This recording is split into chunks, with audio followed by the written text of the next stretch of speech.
Bismillahirrahmanirrahim. Rabbi shrah li sadri wa yassir li amri wahlul 'uqdatam min lisani yafqahu qawli. Asyhadu an la ilaha illallah wa asyhadu anna Muhammadan abduhu wa rasuluh.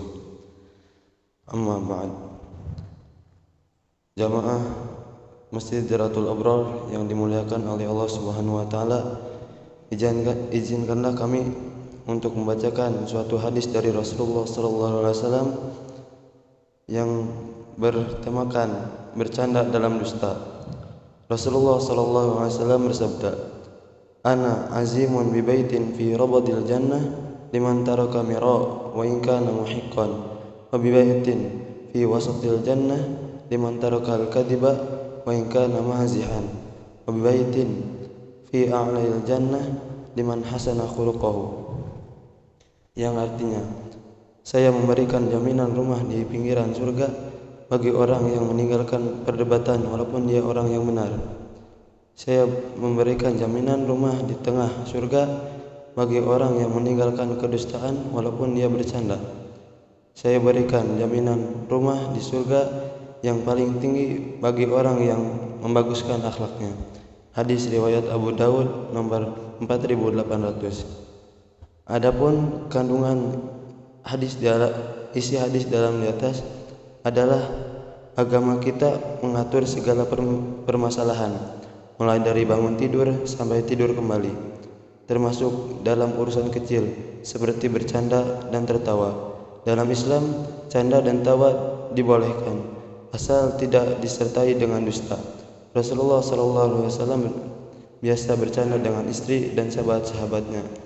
Namun canda beliau tanpa dibumbui dosa, tanpa berdudui dosa. Dari Ibnu Umar radhiyallahu anhu bahwa Rasulullah sallallahu alaihi wasallam bersabda, "Aku juga bercanda, namun aku tetap berkata yang benar." Hadis riwayat Tabrani. Syekh Islam Ibnu Taimiyah menjelaskan bahwa berdusta dalam bercanda dapat menimbulkan permusuhan atau salah paham di antara manusia. Syarat ini dalam rangka untuk menutup jalan ke arah yang lebih buruk. Jadi meskipun tidak menyebabkan langsung, tetapi bisa jadi menjadi penyebab permusuhan dan salah paham di kemudian hari. Rasulullah SAW bersabda, "Seseorang tidak dikatakan beriman seluruhnya sampai ia meninggalkan dusta saat bercanda dan ia meninggalkan debat walau ia benar." Hadis riwayat Ahmad. Sebagai penyempurnaan akhlak manusia, Rasulullah memberikan tanda adab-adab ketika bercanda. Ada rambu-rambu yang harus dipatuhi agar candaan kita menuai pahala dan keberkahan. Berikut ini beberapa adab tersebut. Pertama, jauhi dusta. Berkata jujur harus selalu ditanamkan saat berbicara, baik bercanda ataupun bukan. Rasulullah SAW bersabda, "Celaka orang yang berbicara kemudian ia berdusta, agar suatu kaum tertawa karenanya. Celaka untuknya. Hadis riwayat Abu Dawud. Kedua, hindari kata-kata batil. Tidak sedikit perselisihan muncul berawal dari candaan. Oleh karena itu, bicaralah dengan kata-kata yang baik, termasuk dalam bercanda. Ghibah atau membicarakan orang lain termasuk batil yang harus dijauhi. Ketiga, jangan tertawa berlebihan. Sesuatu yang berlebihan sampai melampaui batas akan membawa dampak yang buruk. Demikian juga dengan tertawa.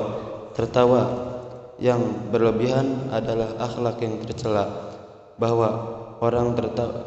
Banyak orang tertawa berlebihan ini bertentangan dengan sunnah. Rasulullah SAW bersabda, "Janganlah kalian banyak tertawa, sesungguhnya banyak tertawa dapat mematikan hati." Yang keempat, jangan menghina dan mempermainkan agama.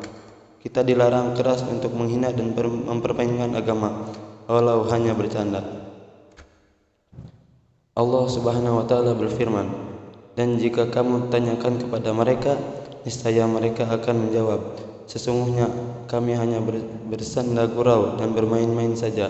Katakanlah, mengapa kepada Allah dan ayat-ayatnya serta Rasulnya kamu selalu mengolok-olok? Quran Surat At-Taubah ayat 65. Kelima, jangan membuat takut. Membuat takut seseorang walau untuk bercanda tidak dibolehkan, karena hal tersebut akan membawa mudarat. Sebagai contoh, seseorang menyembunyikan dompet milik sahabat yang sedang tidur. Waktu terbangun, sahabat itu menjadi ketakutan karena kehilangan dompetnya.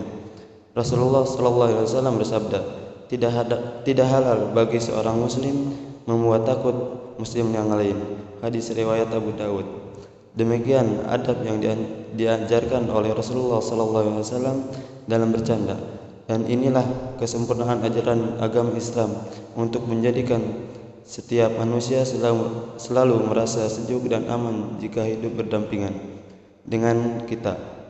Sebab agama telah mengajarkan hidup sendi peradaban manusia dengan tuntunan adab-adab yang luhur lagi mulia. Sekian yang kami sampaikan. Untuk akhir, mari kita panjatkan doa kepada Allah Subhanahu wa taala. Bismillahirrahmanirrahim. Alhamdulillahirabbil alamin. Hamdan syakirin, hamdan na'imin, hamdan yuafi ni'amahu wa yukafi'u mazidah. Ya Rabbana lakal hamdu wa lakas syukru kama yanbaghi li jalali wajhikal karim wa 'azimi sultanik. Allahumma shalli wa sallim ala sayyidina Muhammad wa ala ali Muhammad. Ya Allah yang Maha Besar dan Maha Kuasa, kami mohon kepada Engkau, kepada para musyrif, orang tua asuh, donatur, pembina, dan pengurus yayasan, pengurus ponpes, diampuni dosanya, diampuni dosa-dosanya, dosa besar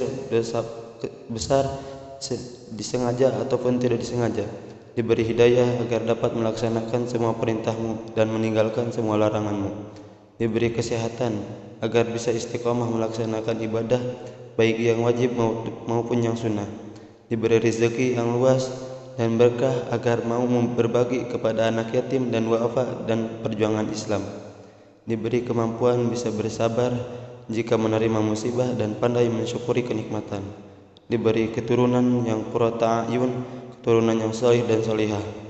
Rabbana atina fid dunya hasanah wa fil akhirati hasanah wa qina adzabannar. Subhana rabbil izzati amma yasifun wa salamun alal mursalin walhamdulillahi rabbil alamin. Wassalamualaikum warahmatullahi wabarakatuh.